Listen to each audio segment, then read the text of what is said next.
हाग्रामा महिलारिया गाव सासे जाम्बा बेखौ फोरमायनासो लादों। रायजो राजाफ्रा जाम्बा गैला, गासैबो रायजो राजा साधारन मानसिफ्राबो दिनै बुजिनो हासिगौ दिनै बबे लामाखौ सोर सेंसन लाबोदों लाबोआखै। बिथाङा गावखौनो गावजे सासे जाम्बा बेखौ फोरमायनायसो जादों। हाग्रामा महिलारिया बिसमुरिनिफ्राय थांनाय सरलपारा लामाखौ माब्लानिफ्राय सेंसन खालामलांखो? हाग्रामा महिलारिया बे बिसमुरिनिफ्राय थांनाय सरलपारा लामाखौ मालानिफ्राय गाव सेंसन खालामलांखो? बे अमा हालेवनायाव सैमा गाग्लिनो नागिरब्ला बेखौ रायजो राजाफोरा फोथायगोन नामा? दिनैहाय सोरबा माने अमा हालेवनायाव सैमा गाग्लिनो नागिरबा बेखौ रायजो राजाया फोथायगोन नामा? नंगौ, बेफोर गोख्रों बाथ्राखौ देबरगाव ब्लकनि आफादगिरि बिजित बसुमतारिया बुंदों। बिथां बिजित बसुमतारिया आरोबाव बुंबावदों दि हाग्रामा महिलारिया उल्टापानि सरलपारा थांग्रा लामाखौ गावसोरसो स्किम खालामना लाबोदों होननाय बाथ्राखौ खोनानानै मिनिनोसो ओंखारदों होननानै बाथ्रा बुंदों बिथां बिजित बसुमतारिया। दिनैनि दिनाव रायजो राजाफोरा जाम्बा गैला, बबे लामाखौ सोर सेंसन लाबोदों लाबोआखै बेखौ रायजोफोरा मिथिखागौ होननानै बुंनायखौ बे समाव मिथिनो मोननाय जादों। बिनि अनगायैबो बिथाङा बुंबावदों दि थांनाय गोलाव बोसोर बेयाव रायजो राजाफोरा गोबां खस्थ' मोनबाय आरो लामा गाज्रिनि थाखायनो सरलपारा ओनसोलनि रायजो राजाफोरा थांलाय फैलायाव हाग्रानि मैदेरजों गाथार जानो गोनां जादों। बै समाव मानो हाग्रामा महिलारिया साननो रोङाखै? प्रमद बर'नि दैदेननायाव एमएलए लरेन्स इस्लारिनि गोबां नाजानायनि गेजेरजोंसो दिनै बे लामाया जाफुंदों होननानैबो बुंबावदों बिथां बिजित बसुमतारिया। बेखौ खोनानानैथ' आंबो दा नोंथाङा सोंनाय बायदि बेखौ खोनानानै आंबो मोनसे मिनिनोसो ओंखारदों।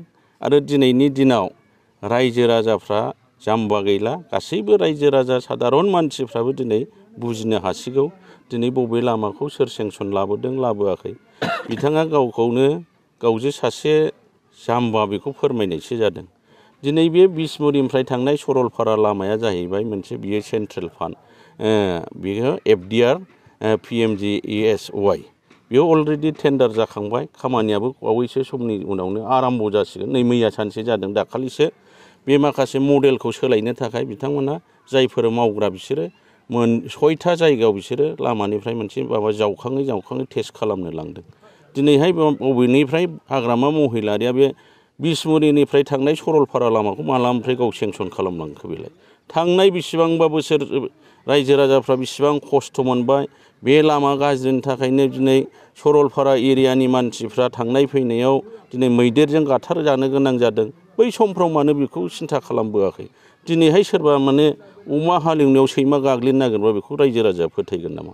दिनै मा स्किम बेनाव सोंनांगौमोन नोंथांमोना? नों मिडियानि सिगाङाव सरलपारा उल्टा बिसमुरिनिफ्राय सरलपारा थांनाय लामाया नोंथाङा जे लाबोदों बे खामानिखौ मा फान बिलाइ होननानै सोंनांगौमोन नोंथांमोना। खिथानो रोंना रोङामोन बियो।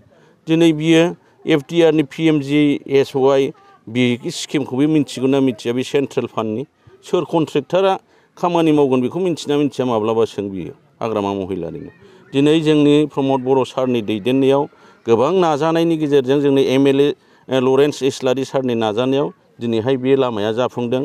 थांनाय MP इलेक्सननि सिगाङावहाय जोंहा आसामनि मुख्यमन्त्रि डक्टर हिमन्त बिश्व शर्मा सारा जेब्ला कालिफुख्रियाव फैदोंमोन अब्ला बिथाङा खोथा होलांदों।